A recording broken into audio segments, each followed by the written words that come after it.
আসসালামু আলাইকুম, আশা করি সবাই ভালোই আছেন। আচ্ছা, আপনারা কি কখনো ডাল আর ডিম একসাথে ভেজে খেয়েছেন? চলুন আজ আপনাদের মসুর ডালের সাথে ডিম একসাথে কি করে মিশিয়ে ভেজে খেতে হয় তা শেখাই। তো প্রথমে একটি পাত্রে আমি নিয়ে নিয়েছি মসুর ডাল বাটা।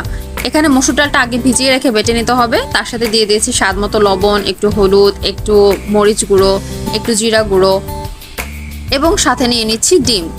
এবার সবগুলো উপকরণ এবং ডিম একসাথে খুব ভালো করে হাত দিয়ে সুন্দর করে মিশিয়ে নিতে হবে। ভালো করে কেন মিশাতে হবে? যেন ডিমের সাথে ডালটা খুব ভালো মতো মিশে যায়, সেদিকে খেয়াল রাখতে হবে।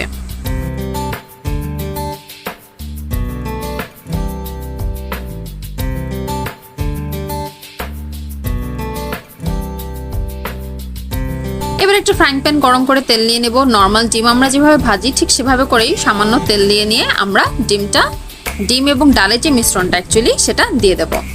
এটা দিয়ে একটু হালকা মিডিয়াম আঁচে ভাজতে হবে এবং আমরা একটা ঢাকনা দিয়ে ঢেকে দেবো যেন খুব ভালোভাবে একটা পাশ কুক হয়।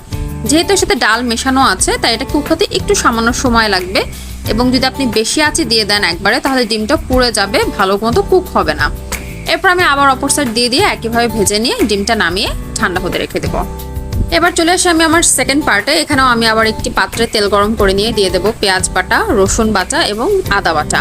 একটু সামান্য পানি দিয়ে এই মশলাটা ফার্স্ট একটু কষিয়ে নেব এবং তারপরে তো একে একে দিতে শুরু করব গুঁড়ো মশলাগুলো। গুঁড়ো মশলা আমি কি দিচ্ছি? হলুদ গুঁড়ো, মরিচ গুঁড়ো, জিরা গুঁড়ো, ধনিয়া গুঁড়ো, নর্মাল যেই মশলা আমরাগুলো ব্যবহার করি সেগুলি আমরা সব দিয়ে দিচ্ছি এখানে।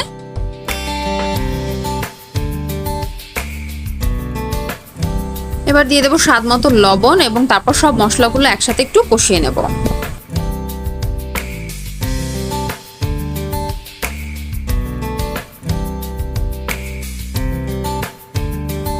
মশলাটা কষানো হয়ে গেলে এবার এতে দিয়ে দেবো লাউটা ছিলে ছোট ছোট টুকরো করে কেটে সুন্দর করে ধুয়ে নেওয়া হয়েছে, সেই লাউটা এবার এখানে দিয়ে দেওয়া হচ্ছে এবং এরপর মশলার সাথে লাউটা খুব ভালোভাবে মিশিয়ে নিয়ে একটি ঢাকনা দিয়ে ঢেকে আমি জাস্ট কিছু সময়ের জন্য এটা একটুখানি কষাতে দেবো, মশলাটা এবং লাউটা একসাথে। যখন লাউর সাথে মশলাটা খুব ভালোভাবে মিশে যাবে এখানে সামান্য পরিমাণ পানি অ্যাড করে দিয়ে আমি আবার একটি ঢাকনা দিয়ে ঢেকে এবার এটাকে কুক করব ততক্ষণ পর্যন্ত যতক্ষণ না আমার লাউটা সেদ্ধ হয়ে আসছে। এবার এদিক দিয়ে আমার ডিমটা যেটা ভেজে রেখেছিলাম সেটা যখন ঠান্ডা হয়ে এসেছে এবার এটাকে ছোট ছোট টুকরো করে আমি কেটে নিচ্ছি। এটা আপনি আপনার ইচ্ছা মতো যে কোনো সাইজে কাটতে পারেন, তবে এটাই বেশিরভাগ পপুলার সাইজ, এটাই সবাই ব্যবহার করে থাকে।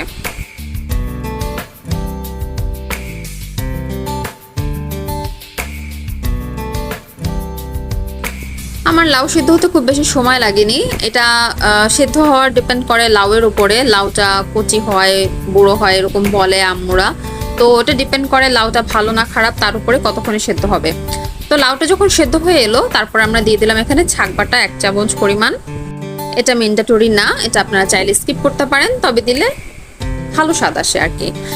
এরপরে যে ডিমগুলো ছোট ছোট পিস করে কেটে রেখেছিলাম সেগুলো আমি লাউয়ের সাথে একসাথে মিশিয়ে দিচ্ছি এবং এরপরে আরেকটি ঢাকনা দিয়ে ঢেকে দিয়ে আবার এটা কিছুক্ষণ সময় ধরে কুক করব।